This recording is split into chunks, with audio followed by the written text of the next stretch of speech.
Hey everyone, welcome to the best U.S. Mint news channel on YouTube. I'm Son of a Silver Stacker. Today's date is the 9th of August, 2025. In this video, I'm going to be mentioning two different articles, one from numismaticnews.net and one from yahoo.com.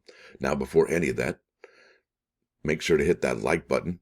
And if you're new here, please hit the subscribe button. I'm trying to reach a bazillion subs. It's actually a really big number. You can look it up. It's ginormous. Also, we're always live, never edited, and always unscripted. I never know what I'm not going to say. Now let's bounce over here to money metals. Gold ended the week at 34.1075, silver at 38.54, platinum at 13.4860, palladium at 11.5270, and Dr. Copper at 4.48 per pound. Down here, you're looking at it in stock American Silver Eagle, whose premium is $6.59. For a quantity of 1 through 39, they'll have you pay $45.13 each. Now the buyback, that's the sell to them price, is $38.75. And yeah, that's not so much $1.20 as we typically see. So that's $38.54, $38.75, not even close. Now, next stop is going to be numismaticnews.net. There's an article, like I said, by Richard Gidroich. I may have said that. Now, it's published August 7th, and that was just 2 days ago now, 2025. Title of the article is A Penny for Your Thoughts. It's interesting, and it has a nice finish and a nice segue into the next article. A penny for your thoughts, it asks. We know what President Donald J. Trump's thoughts are about our 1 cent coin. In February, he posted, and that was right after the Super Bowl. For far too long, the United States has minted pennies which literally cost us more than 2 cents. This is so wasteful. Now you have to wonder, he asks, he says here, if the president had read the 1989 edition of the Farmer's Almanac, which reads, "Only tradition explains our stubborn attachment to the penny, but sometimes traditions get ridiculous." While the U.S. Mint annual report for fiscal 2024 reports it costing 3.7 cents to strike 1 cent coin, the report also indicates a 5 cent or nickel coin now costs 13.8 cents to manufacture.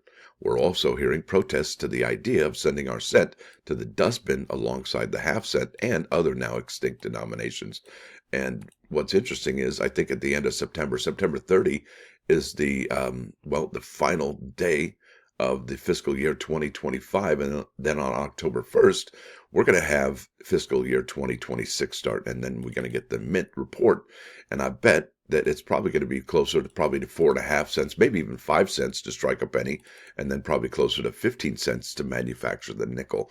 And what all this means is, well, if the United States Mint get rid of this penny here, yeah, they're going to have to rely more on the nickel. And if that's the case, they'll be losing even more money because, yeah, they lose more money on the nickel than they do the penny, which begs the question, if that's the case, why don't they get rid of the nickel as well? That's one thing. And if they do that, how far along is digital currency, right? That's something to think about as well. It says here on July 23rd, the House Financial Services Committee and Tennessee Republican Representative John Rose argued that the Common Sense Act would eliminate the cent is without a well-crafted plan to phase out the denomination.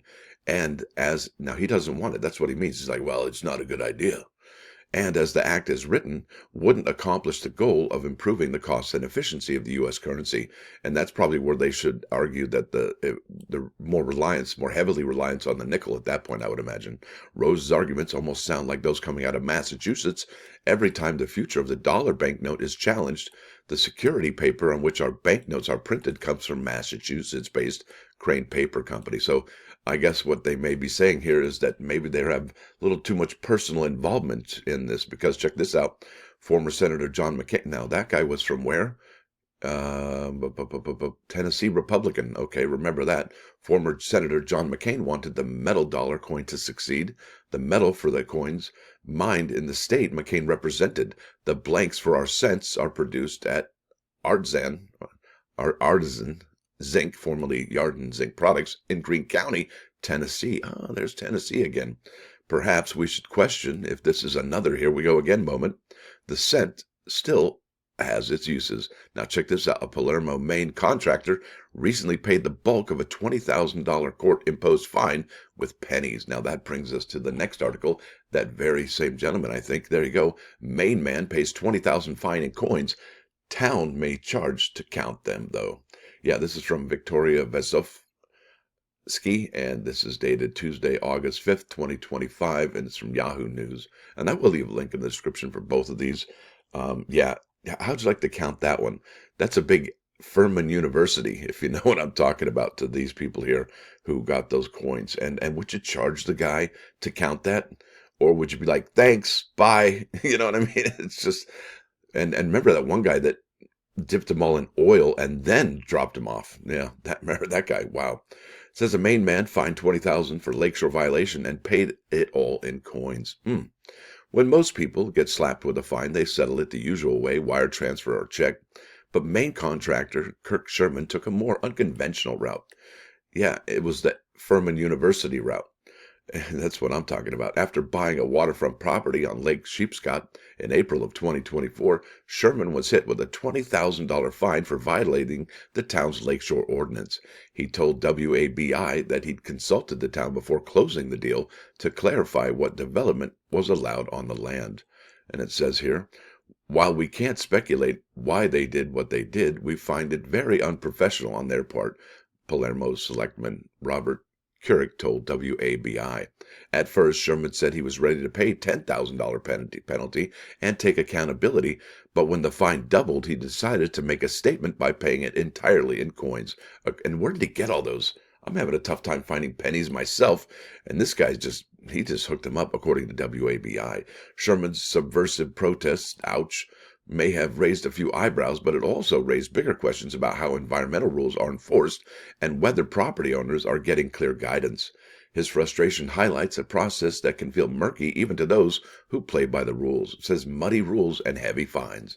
According to the Maine Department of Environmental Protection, the DEP, Sherman's construction disrupted protected wetlands, but the agency didn't issue a penalty. Instead, they left enforcement up to the local municipality. Within a day of the notification, we hired the people that were supposed to.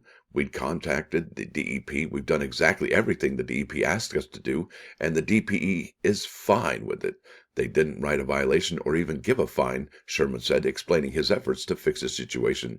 And it says here, under Maine's Natural Resources Protection Act, more than 5 million acres of freshwater wetlands, including swamps, bogs, and floodplains, are protected. With the state having already lost 20% of its original wetland acreage, towns like Palermo often take enforcement into their own hands to prevent further damage. Despite ultimately paying the $20,000 fine, Sherman maintains that he did his due diligence and believes he was penalized for trying to follow the rules. Wouldn't that be awful? You're following the rules, and next thing you know, you got hit with a fine. Still, he delivered 12,000 pounds of coins to the Palermo town office. Could you imagine? That's like, what, 6 tons of coins? I mean, come on. What are you going to do? That is a big Furman University, those folks. Now, it says counting the change. It says now that Sherman's 12,000-pound protest has landed, town officials are left with the not-so-small task of sorting through the mountain of coins. I'm paying it, and I just want them to realize that, that they weren't fair with us. So this is our kind of fun way of saying, here's our payment, good luck.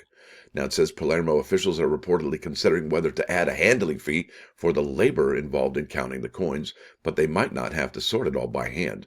Count coining machines are available in many groceries. Could you imagine them taking 12,000 pounds of coins to the grocery store? Yeah, I don't think so. Credit unions and even Walmart. Yeah, and then they would get, what, an Amazon gift card for that? I don't even know. According to Money Digest, the machines can process hundreds of coins in minutes. Hell, yeah, you're going to be there all day. I hope you're not busy for about a month. That's incredible. It says here, sparing staff from a very shiny migraine. If you're buying property, especially near environmentally sensitive areas, don't rely on casual conversations. Isn't that the truth? Get everything in writing, especially when it comes to what can and can't be done on the land.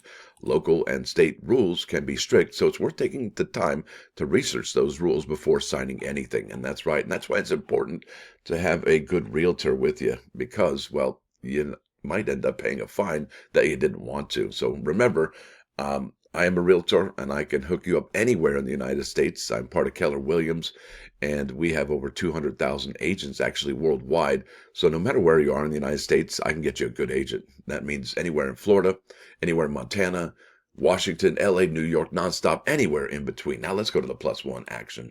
All right, here we go. This is it. Bingo. All right, did you see that? The suspense was building. Which button have you pressed or pushed on the elevator, up or down? It says here, the Lord decides what a man shall be and what shall befall him, but not whether he will be a righteous or a wicked man. And I believe what that means is the Lord's role is to establish a man's path, but a man's heart and actions determine his character. So the Lord puts us in circumstances, okay, and it's up to us to navigate which way we go in those circumstances, because you can't help what, if you're born to a banker, if your daddy's a judge or if your daddy's a pauper, right? You can't really do any of that, but it's up to us to navigate our way through that. And that builds our character. That's amazing. Now over here to 39's Fine, 99.9 KOIN Coin News Radio. This is, yes, Roundabout. And there's some awesome harmonics on here. Really good stuff. And this is the 2024 Remaster. That's good stuff. Now, I want to thank y'all for coming. Thanks for dropping by. Don't forget to hit that like button. And if you do like what you hear and see, sub the channel. It's absolutely free. Now, would you ever, let me ask a question. Would you ever pay a fine in coins? Me, not so much. I think they would have... I think that just builds more animosity between you and whichever governing body has issued the fine. And not only that, but I think the other governing bodies in the town and maybe in the state may take an eyeball and look at you like the Eye of Sauron going forward. All right, y'all have a wonderful rest of your weekend. Stacker out.